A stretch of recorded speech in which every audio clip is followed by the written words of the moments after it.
get my shoes and out the door. 5, I'm alive. 6, 7, 8, feeling great. Hey everybody, welcome back to the Beyond Your Wildest Genes podcast. I'm your co-host, Dr. Mike Akinfora, and today I have with me my friend, Dr. Joel Kahn. Joel, how are you?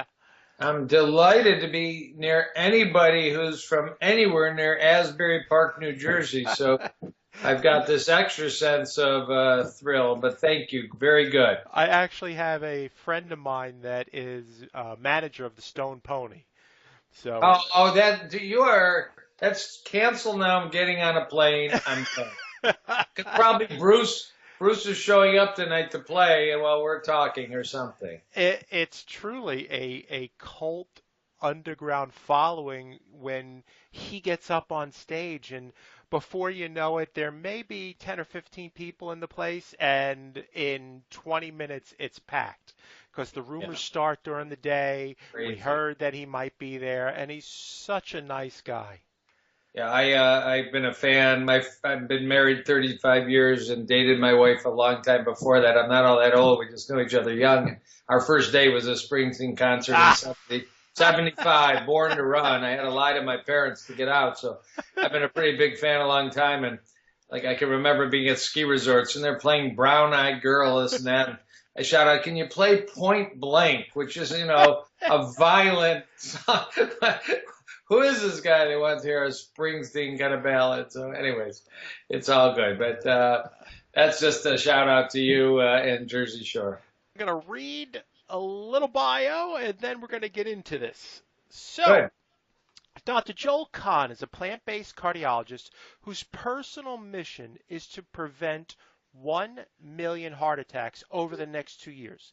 The 1 million heart attacks prevented goal is embraced by the U.S. Department of Health and Human Services and the Surgeon General.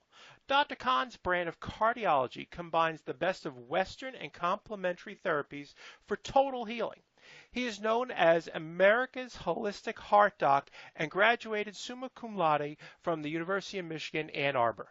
Dr. Kahn has been practicing invasive, interventional, and preventative cardiology in the Detroit area since 1990. He's a clinical professor of medicine cardiology at Wayne State University School of Medicine and associate professor for medicine at Oakland University Beaumont School of Medicine. In 2013, Dr. Kahn received a certification from the University of South Florida in metabolic cardiology and became the first physician to complete this program in the world. The American Academy of Anti-Aging Medicine has also certified Dr. Kahn in metabolic cardiology.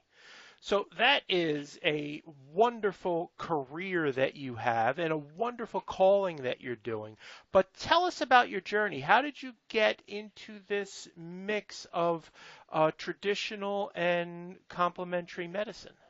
That's kind of you to ask, and it was my strength and my weakness is I don't have that typical story of personal agony and personal searching. I've been healthy, and I maintain my health, and I wear the same size pants I wore a long time ago. A lot of people say, "That'd be nice. Tell me how to do that."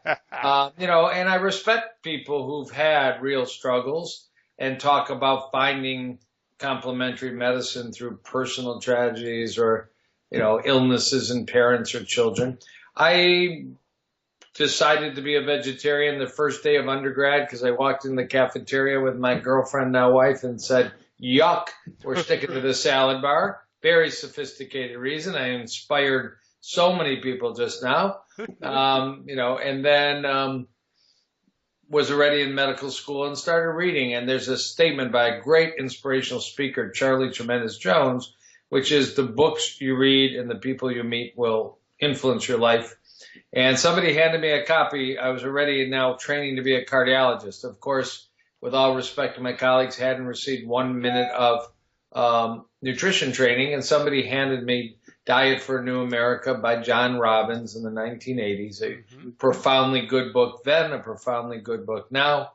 And I was very influenced by it. I had no idea there was as much information as was presented about nutrition, environmental, and animal rights issues. Not that I just wasn't in that groove. And I was very influenced by it and said, I need to learn more about this. And from really right after that is when Dr. Ornish of California started publishing data that blew, if you took the time to study it, should have blown all cardiologists' mind. You can reverse heart disease. It took you 50 years to get from healthy to blocked. And in 3 weeks or 3 months, you can document without question that you actually reverse this terrible process. And I actually paid attention. I said, you know what? I know how to put in stents and balloons and do all these things, whether they're macho or not, doesn't really matter.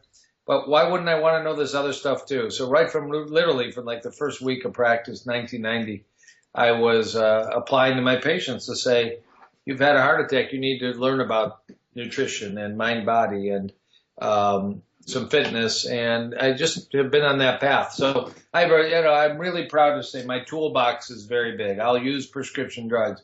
I've sent people to bypass and stents, but my goal is way upstream at the very top of the waterfall, and really deep dive with patients into primary prevention. Never get heart disease. I mean, literally have youthful heart from childhood on.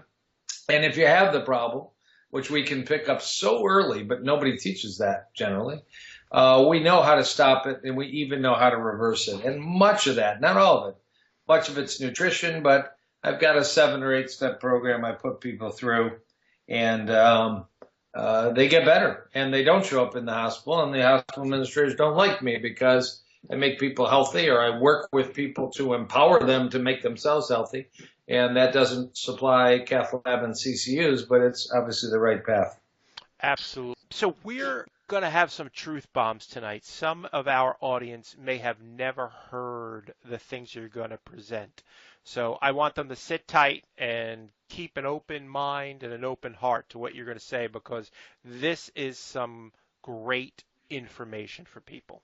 So my first question that I have is heart disease genetic? Yes, no. Some estimates are, and really the most accurate, I think, is about there's a significant influence we can measure in about 25% of people. So 25%, I had a patient today, everybody in the family, relatively thin people, relatively caring for their health, cholesterol's over 300. Okay? It's not easy to check which gene that is. Mm-hmm. There may be hundreds of genes that lead to that, or, variation from family to family. Pretty likely that's a genetic influence. That's maybe 1 in 400 people I see with heart disease and high cholesterol.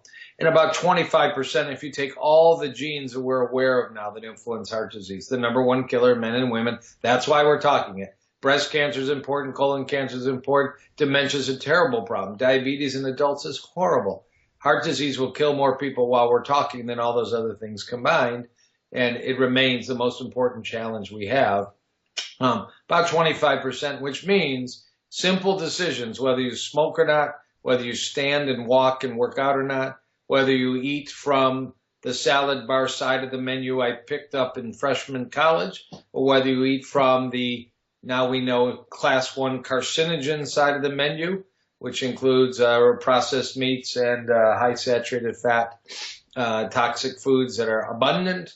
Whether you sleep poorly or nicely, whether you enjoy joy and love in your life, things that you could theoretically control is 3/4 of heart disease. I really believe, and that's why I can talk about preventing 1 million heart attacks.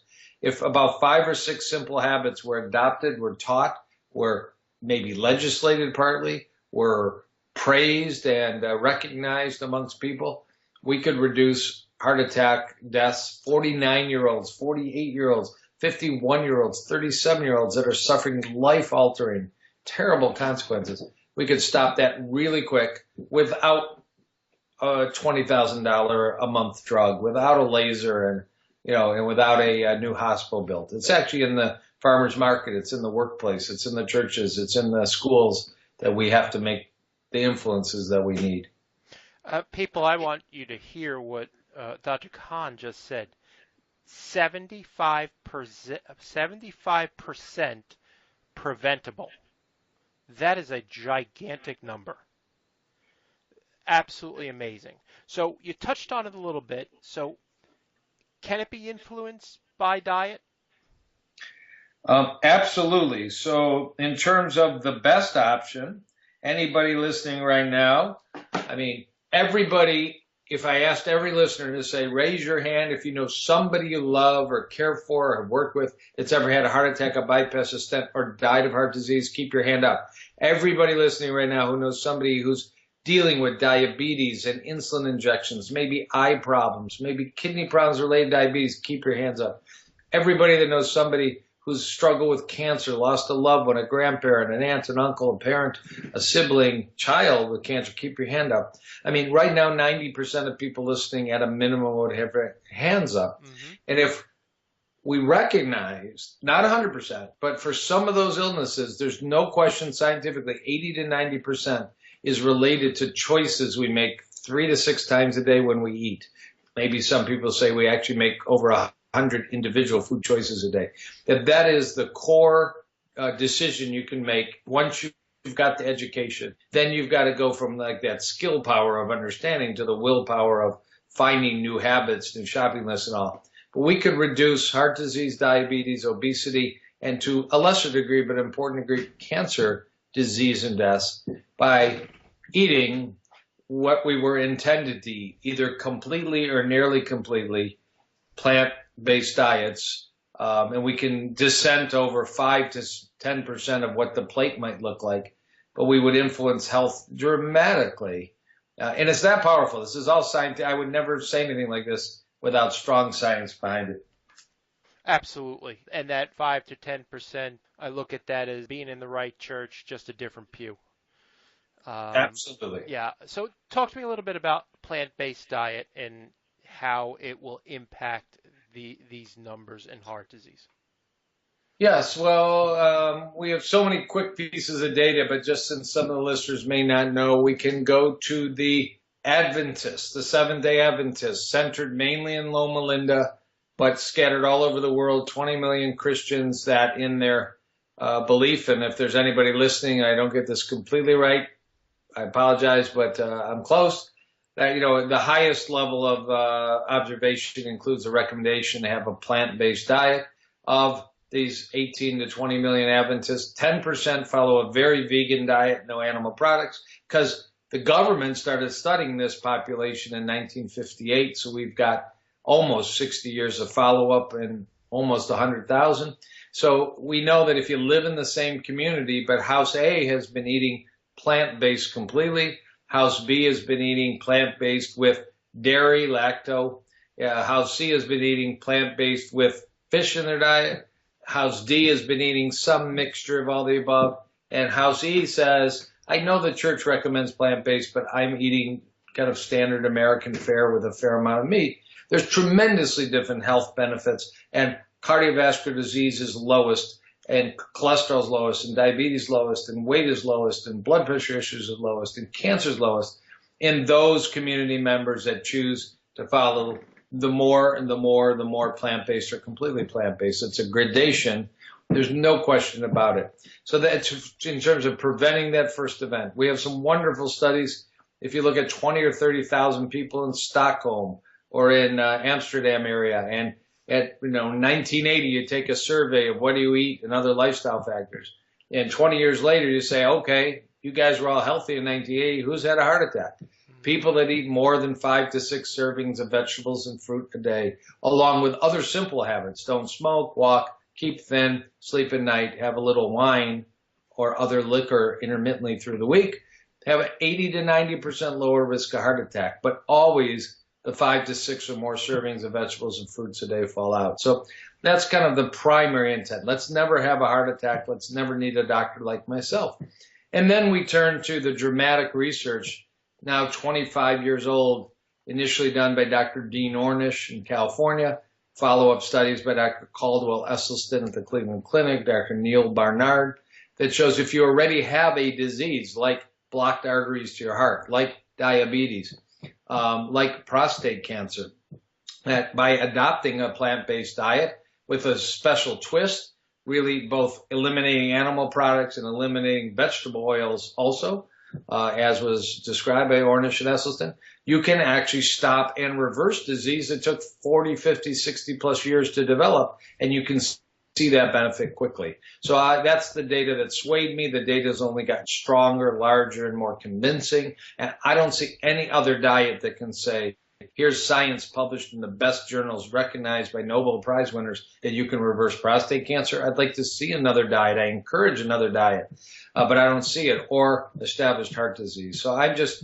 totally, I feel totally committed. Every patient should know the facts. Then they have to make individual situations if they already have the disease. But why wait? It's so much more effective to start at a young age and every damn day knock down 1, 2, 3, 4, 8, 9, 10, 11 servings of vegetables and fruits a day. I like them whole. I like some raw. I like some cooked. If you can't get them any other way, there's lots of green, red, purple powders. Not as good. You're not getting all the fiber and the volume and the water content to fill you up, but it's far better than a whole lot of other things out there like whey shakes. Yep. Why would you want more cow during the day? I don't get why whey is, I understand the science of it, but I don't understand why you'd want dried cow in your smoothie. I just don't get it. Something else that you just touched on with age. How can heart disease be detected early, and how early can it be detected?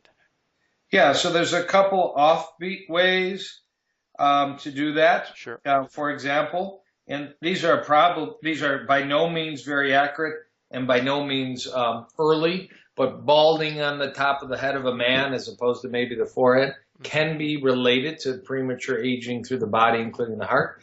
There's a very odd one about having a crease in your earlobe. It's called a diagonal earlobe crease. And everybody right now get out a mirror and look. If you've had a big, heavy earring for the past 10 years, it probably doesn't apply. But if you've got a funny, strange line, or just Google diagonal, or you can Bing it. I don't have any stock in Google. Diagonal earlobe crease. You'll see pictures. And it was kind of poo-pooed for a while. It came up decades ago, but in the last 2 years, there's been a number of studies using new sophisticated cardiology techniques. Pretty accurate. I mean, I get patients coming to my office because I write about this. I came to see it because my spouse said my earlobes have a funny crease. Sometimes. So that's and let me say to the men, inability to have the previously successful erections and sexual performance can mean that those arteries are suffering, and maybe 2-3 years later, the heart arteries are equally clogged. So that's a clue never to be ignored. It takes a healthy lifestyle to feed all the arteries, and those that supply sexual function just seem to take a hit a little quicker. And then you got real technology. You've got my favorite test, which is a CAT scan, where you slide into a CAT scanner. It's not claustrophobic. There's no IV. There's no injection. For about a fraction of a second, the CAT scanner is turned on and off right over the heart. And you can actually on the image see the heart arteries, the 3 heart blood vessels, and they should not be calcified. Calcified bone-like material should be in the bones, not over these soft, wonderful, flexible pipes. And it's like the easiest thing in the world to see if the arteries are normal or slightly calcified or horribly calcified. And from age 40 on, it's fair game. The American College of Cardiology says it. Many cardiology societies recommend it. This started 20 years ago. It's turned out now there's much less radiation. It's about equivalent to a mammogram that a woman gets. It's often called the heart's mammogram. And the other thing is the price, which is generally not covered by insurance because they have their head up somebody's rear end. The most accurate screening test for the most serious killer in America they don't cover. Fortunately, the price has dropped $75, $100, $125, so it's easily within reach for most people. It's called a coronary artery calcium score, CACS. If you go Google that, or you want to really have fun, go to Netflix or something like that and watch a documentary called The Widowmaker. Absolutely riveting 60 or 70 minute documentary made earlier this year about why this test isn't promoted, but $2,000 stent procedures are promoted. It's all follow the money. And I really do believe it because the test is so founded in science. I mean, 1,000 research papers. So that's the most available one. I do in my office because people sometimes shirk at the idea, well, it's radiation. Well, number one killer in America might be worth a mammogram dose of radiation.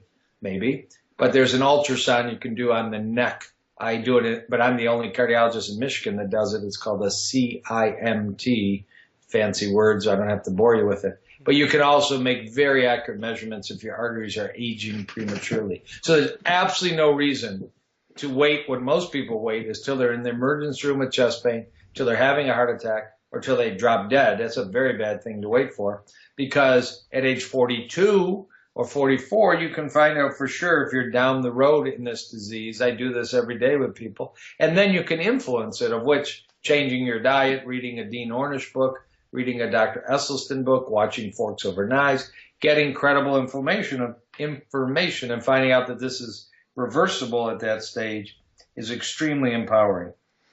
Can it be reversed?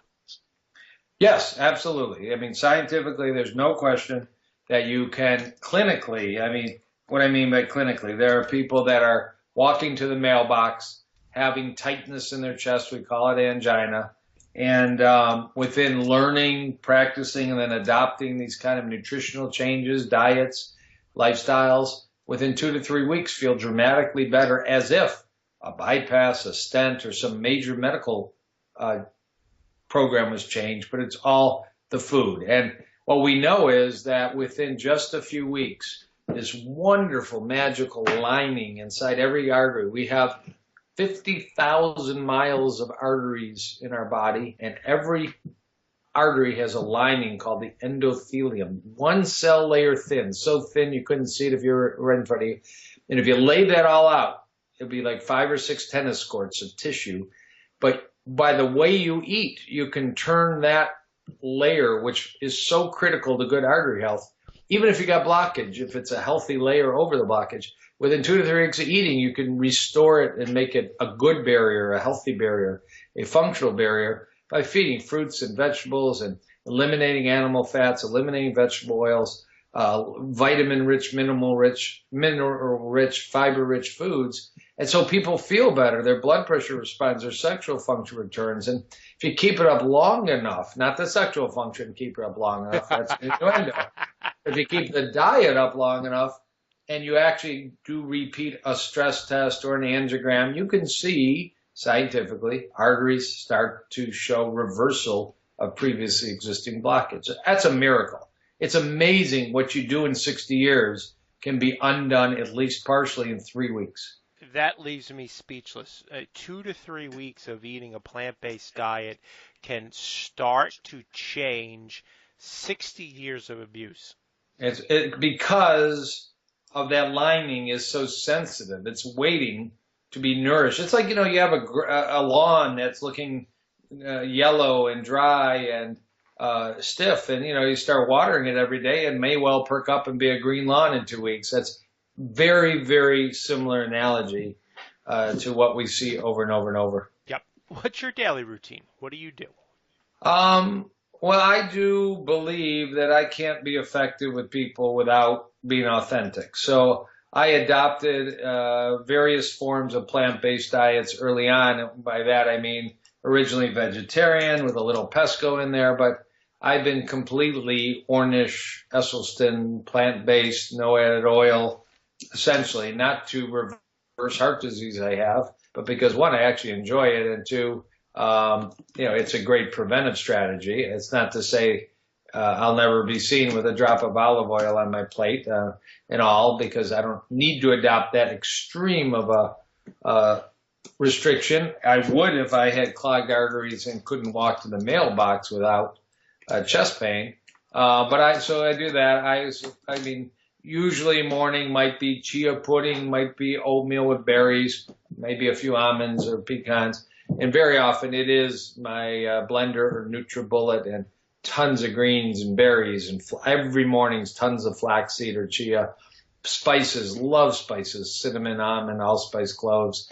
I'm usually not going to put a protein powder in there. I kind of depend on real whole foods to give me protein, greens, and beans. I might put beans in my smoothie. Black beans in smoothie are just awesome. Never know they're in there, and they're such powerhouses of nutrition. So that's how I start the day. I'm always going to get 6 out of 7 days, at least a 15-minute workout in. I don't believe you need to. I mean, my goal with workouts is not to hurt myself. So it's going to be some weights, some yoga, some cardio. It may be an hour, a spin class here and there, but my schedule doesn't allow, long periods of exercise. Nothing wrong with it, although you don't want to overdo it, and you certainly don't want to injure yourself. Lots of fresh, clean water, home water filter system, always showering, always washing, always drinking filtered water, and I'll carry it with me, although I live in a real world and I will drink city water here and there, but it's pretty small. Try and be really pretty mindful about my stress level, my breathing. I have a lot of stress. I have a very busy medical practice. I do other consulting. I write. I blog. I own a large restaurant in Detroit that's completely plant-based. I got a lot going on with 3 kids and a wife, a couple dogs, and all the rest. But I'm mindful about that, and I'm thoughtful about it, and I'm aware of my breath. I use a lot of music in my life. And when I'm seeing patients, I love yoga-based, mantra-based music, kind of kirtan music, very quiet, does things for me. It won't do it for everybody. Might be Kid Rock once in a while, but usually not. I sleep. 7 hours of sleep at night is crucial as a goal. Once in a while you cut it short, but you don't really catch up on the weekend as a habit. Nobody's perfect, but if you go to bed at midnight and your alarm's set at 5 a.m., everybody, you can't get 7 hours of sleep. So you really have to plan 7 hours of sleep by at least having that time blocked out. That's going to be 10 p.m. to 5 a.m. if that's your wake-up time. Little bit of alcohol here and there. Keep it limited, but I'm pro coffee, pro alcohol, small amounts, responsible. Try and keep that waist thin, under 40 for a man, but that's too generous, but that's the kind of literature based, under 35 inches for a woman. I'm not the thinnest human, but I also wear jeans that I could wear 20 years ago, just kind of stay the same. I love supplements. Other people say, how can you be so strongly plant-based for all these years and take supplements? I think it's a perfect diet that can be made even better. Of course, you got to take B12. I'm over 40. I'm taking CoQ10 in my world. I think that's important. I'm taking vitamin D3 based on blood tests and kind of reasonable levels. But I'm personally interested in the field of anti-aging, and I do some mitochondrial support vitamins and other stuff that I like it. I never can prove this stuff. There's not enough science and studies on vitamins. So be careful, be wary, do your research, find credible people. Absolutely. You're an author, and you have one of the best titles I've ever heard for a book. Dead execs don't get bonuses. Right. Well, actually, I may write another one called Dead Doctors Don't Get Retired, too, because my colleagues are extremely stressed out. But I was asked exactly a year ago this month to speak to a very high-level business marketing group, and the deal was you got 10 minutes to talk to us. These are people like Richard Branson. Sure. You got 10 minutes, but you have to tell us something that absolutely will add at least $250,000 to our income this year.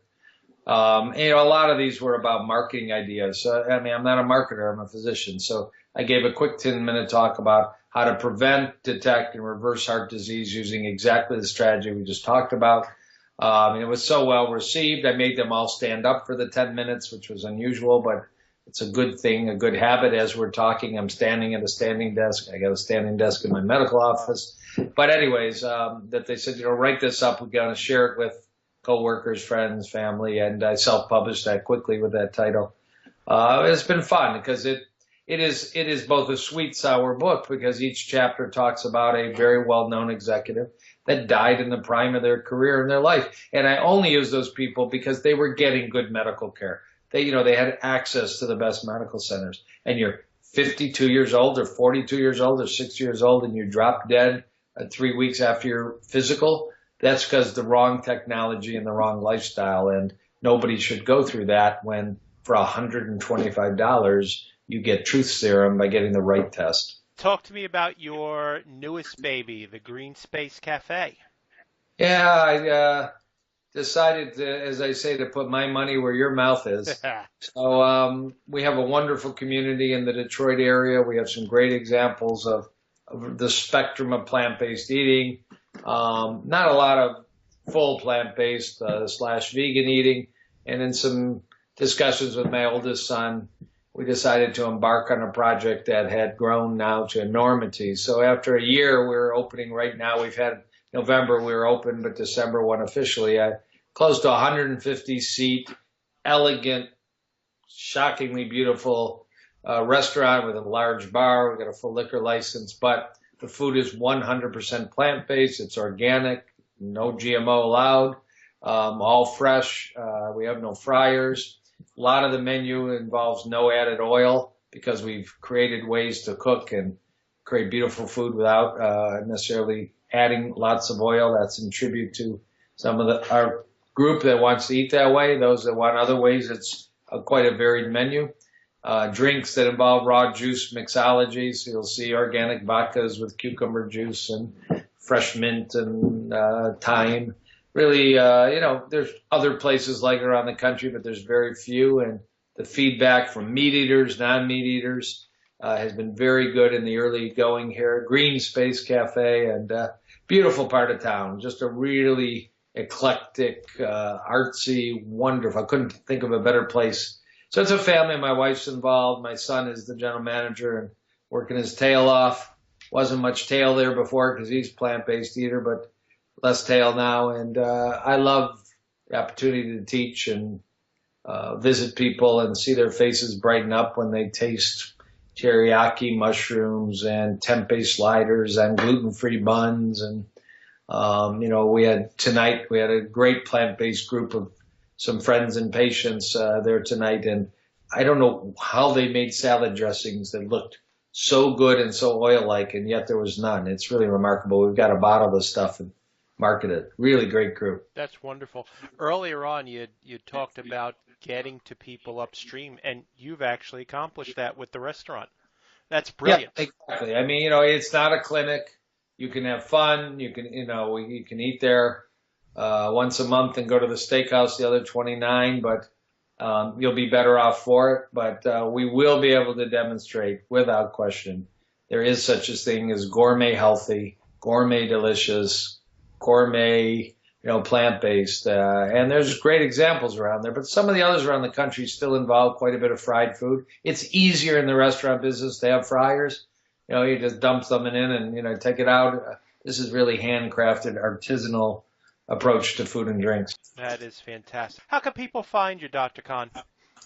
Yeah, I'm out there on the web, social media, pretty big, drjoelkahn.com, and that's 10 letters, drjoelkahn.com. I'm on Twitter all the time, at Dr. J. Kahn, DRJKAHN, and same for Instagram. And I got a great, I hope, a growing Facebook presence at Dr. Joel Kahn. And, it's good, credible stuff. I know where the weaknesses are in our argument about plant-based nutrition. There are some parts of the literature that favor it, and there's a few that aren't. I have patients that have thrived on paleo diets, really clean paleo diets, not bacon diets. But so I keep the perspective and not the feeling that I know all or that the movement knows all and knows a lot.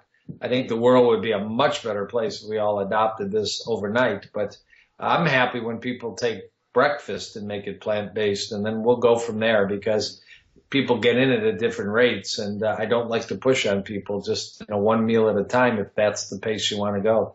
Dr. Joel, thank you so much for your time tonight. It is greatly appreciated. And we will talk to you soon. Hopefully we'll see you out at CHS next May. You are so sweet, and we will. And you have a great night. Really enjoyed it. Thank you. Take care. Bye now. Bye-bye.